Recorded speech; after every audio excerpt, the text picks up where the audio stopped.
आज का बाइबल का वचन सन पौलुस का रोमियो के नाम पत्र अध्याय 8 वचन 1 से 11 और आज का सुसमाचार सन लूकस के अनुसार अध्याय 13 वचन 1 से 9। सन पौलुस का रोमियो के नाम पत्र अध्याय 8 वचन 1 से 11। जो लोग ईसा मसीह से संयुक्त है उनके लिए अब कोई दंडाज्ञा नहीं रह गई है, क्योंकि आत्मा के विधान ने जो ईसा मसीह द्वारा जीवन प्रदान करता है मुझको पाप तथा मृत्यु की अधीनता से मुक्त कर दिया है। मानव स्वभाव की दुर्बलता के कारण मूसा की संहिता जो कार्य करने में असमर्थ थी वो कार्य ईश्वर ने कर दिया है। उसने पाप के प्रायश्चित के लिए अपने पुत्र को भेजा, जिसने पापी मनुष्य के सदृश शरीर धारण किया। इस प्रकार ईश्वर ने मानव शरीर में पाप को दंडित किया है, जिससे हम में जो कि शरीर के अनुसार नहीं बल्कि आत्मा के अनुसार आचरण करते हैं संहिता की धार्मिकता पूर्णता तक पहुंच जाए। क्योंकि जो शरीर की वासनाओं से संचालित है वह शरीर की बातों की चिंता करते हैं और इसका परिणाम मृत्यु है। जो आत्मा से संचालित है वह आत्मा की बातों की चिंता करते हैं और इसका परिणाम जीवंत और शांति है।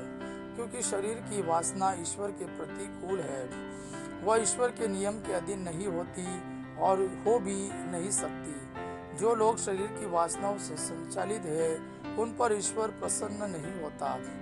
यदि ईश्वर का आत्मा सचमुच आप लोगों में निवास करता है तो आप शरीर की वासनाओं से नहीं बल्कि आत्मा से संचालित है। जिस मनुष्य में मसीह का आत्मा निवास नहीं करता वह मसीह का नहीं। यदि मसीह आप में निवास करते हैं तो पाप के फलस्वरूप शरीर भले ही मर जाए, किंतु पाप मुक्ति के फलस्वरूप आत्मा को जीवन प्राप्त है। जिसने ईसा को मृत्यु को में से जिलाया, यदि उसका आत्मा आप लोगों में निवास करता है तो जिसने ईसा मसीह को मृत्यु को में से जिलाया वह अपने आत्मा द्वारा जो आप में निवास करता है आपके नश्वर शरीरों को भी जीवन प्रदान करेगा। आज का सुसमाचार सन लूकस के अनुसार अध्याय 13 वचन 1 से 9। उस समय कुछ लोग ईसा को उन गलीलियों के विषय में बताने आए जिनका रक्त पिलातुस ने उनके बलि पशुओं के रक्त में मिला दिया था। ईसा ने उनसे कहा, क्या तुम समझते हो कि ये गलीली अन्य सब गलीलियों से अधिक पापी थे, क्योंकि उन पर ही ऐसी विपत्ति पड़ी? मैं तुमसे कहता हूँ ऐसा नहीं है। लेकिन यदि तुम पश्चाताप नहीं करोगे तो सब के सब उसी तरह नष्ट हो जाओगे। अथवा क्या तुम समझते हो कि सिलोम की मीनार के गिरने से जो 18 व्यक्ति दब कर मर गए वे यरूशलेम के सब निवासियों से अधिक अपराधी थे? मैं तुमसे कहता हूँ ऐसा नहीं है।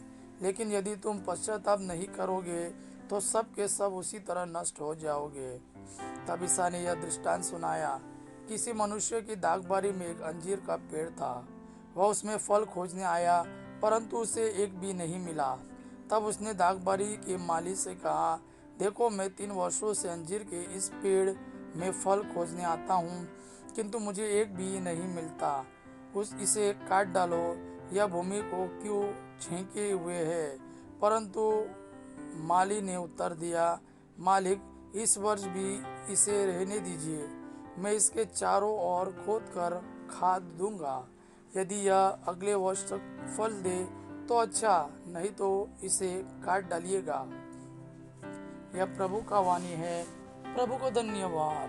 अब्बा पिता की महिमा और पुत्र यीशु का प्रेम आप पर सदा सर्वदा बना रहे। आमीन।